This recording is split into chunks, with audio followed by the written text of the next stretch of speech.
Hello दोस्तों, welcome to my YouTube channel crazy designs. आज के इस फोटोशॉप ट्यूटोरियल में हम सीखेंगे पर्सपेक्टिव वार्प टूल हम किस तरह यूज़ कर सकते हैं। जैसे कि इस बिल्डिंग का अगर मैं पर्सपेक्टिव चेंज करना चाहता हूँ, यानी मैं इसकी शेप चेंज करना चाहता हूँ, तो वो हम कैसे कर सकते हैं। तो चलिए देखते हैं। सबसे पहले हम अपनी इस लेयर पर राइट क्लिक करेंगे और इसे कन्वर्ट टू स्मार्ट ऑब्जेक्ट बना देंगे। इसके बाद हम यहाँ से जाएंगे एडिट में और यहाँ से हम यूज़ करेंगे पर्सपेक्टिव वार्प टूल। इसको सिलेक्ट करते ही आप देख सकते हैं मेरा जो कर्सर है उसकी शेप चेंज हो चुकी है।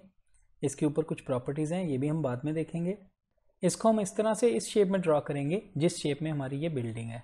जैसे कि मैं यहाँ से इसको इस तरह ड्रॉ करता हूँ और इस कॉर्नर पे यानी बिल्डिंग की एक साइड पे लाने के बाद यहाँ इसको मैं छोड़ देता हूँ। अब इसके बाद इसकी ये जो नोड्स हैं यहाँ से मैं इसको ड्रैग करूँगा और ऊपर की तरफ ले जाएंगे और इस वाली नोड से मैं इस तरह से ड्रैग करते हुए यहाँ इसकी शेप में ले आऊँगा। इसी तरह मैं यहाँ भी एक ड्रॉ करूँगा। ये जो हम बॉक्स ड्रॉ कर रहे हैं इसको हम क्वाड कहते हैं। एक क्वाड मैं यहाँ पे भी ड्रॉ करूँगा इस तरह से। ये देखिए, अगर मैं इसके पास लेके आता हूँ ये खुद से इसको स्नैप करेगा।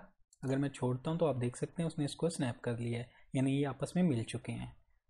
अब यहाँ से इस वाले कॉर्नर यानी इस वाली पिन को मैं इस तरह से ड्रैग करते हुए इसी शेप में यहाँ ले आऊँगा और इसको भी मैं इसकी बिल्कुल स्ट्रेट लाइन में यहाँ ले आऊँगा। इस तरह कर लेने के बाद अब हम यहाँ से ओके कर देंगे। आप देख सकते हैं उसने एक स्मार्ट फिल्टर भी बना दिया पर्सपेक्टिव वार्प का। अब हम इस स्मार्ट फिल्टर पे फिर से डबल क्लिक करेंगे तो आप देख सकते हैं पर्सपेक्टिव वार्प टूल की जो हमने सिलेक्शन बनाई थी वो फिर से एक्टिव हो चुकी है। इसके बाद हम यहाँ टॉप पर देखेंगे, पहले हमारा ये लेआउट सेलेक्ट था, अब हम इस वाली ऑप्शन यानी वार्प को सिलेक्ट करेंगे। इस पर क्लिक करते ही आप देख सकते हैं उसने पिन्स की शेप भी चेंज कर दी है। यहाँ टॉप पे इसने कुछ ऑप्शंस दी हैं, यहाँ वर्टिकली, हॉरिजेंटली एंड वर्टिकली इसने ऑटो वार्प की ऑप्शंस दी हैं। हमने मैनुअली अपनी एक शेप ड्रॉ कर चुके हैं, हमें इसकी ज़रूरत नहीं है, हम इस पर मैनुअली ही काम करेंगे। इस वाले आइकन पे अगर हम क्लिक करेंगे तो ये वार्प को रिमूव कर देगा। ये हमारी कैंसिल और ये हमारा ओके के लिए बटन है। नेक्स्ट स्टेप में अगर मैं शिफ्ट प्रेस करते हुए किसी भी एक लाइन के ऊपर अपने माउस को लेके जाता हूँ तो आप देख सकते हैं वो उसका येलो कलर में उसको शो कर रहा है। हमें इसका जो पर्सपेक्टिव है वो सेंटर से चेंज करना है, तो मैं सेंटर वाली लाइन पर क्लिक करने के बाद शिफ्ट प्रेस करते हुए हमने क्लिक करना है। इसको क्लिक करने के बाद ये देखिए, अगर मैं इस पॉइंट से इसको मूव करूँगा तो आप देख सकते हैं वो इसका पर्सपेक्टिव चेंज करता जा रहा है।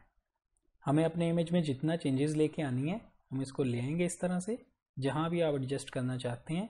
जैसे कि मैं चाहता हूँ मैं यहाँ रखूँ, यहाँ रखने के बाद हम यहाँ से ओके कर देंगे। आप देख सकते हैं उसने बिल्डिंग का पर्सपेक्टिव बिल्कुल चेंज कर दिया है। लेकिन इसके साथ साथ आप देख सकते हैं उसने इमेज के एजेस को ख़राब कर दिया है। हम इसको भी ठीक करेंगे। इसके लिए हम यहाँ से एक न्यू लेयर ऐड करेंगे। न्यू लेयर ऐड करने के बाद हम अपने कीबोर्ड से control alt shift and E press करेंगे तो ये इसका एक स्नैपशॉट बना देगा। आप देख सकते हैं, ये मैं इसको हाइड करता हूँ, ये इसने इसका एक स्नैपशॉट बना दिया है। अब हम कंट्रोल प्रेस करते हुए इस पर क्लिक करेंगे। आप देखिए उसने इसकी सिलेक्शन बना दी है।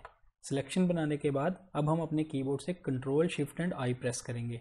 Control shift and I press करने से ये इसकी सिलेक्शन को इन्वर्स कर देगा। ये देखिए, मैं control shift and I press करता हूँ तो ये इसने इसकी सिलेक्शन को इन्वर्स कर दिया है। इसके बाद हम यहाँ से जाएंगे सिलेक्ट में, मॉडिफाई, और यहाँ से यूज़ करेंगे एक्सपैंड।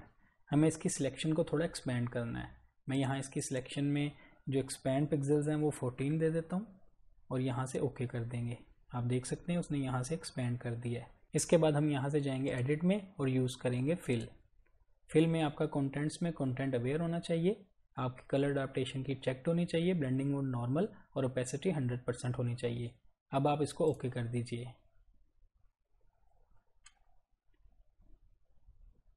अब आप देख सकते हैं कंटेंट अवेयर ने साइड से इमेज को ठीक कर दिया। अब हम कंट्रोल डी से इसको डीसेलेक्ट करेंगे।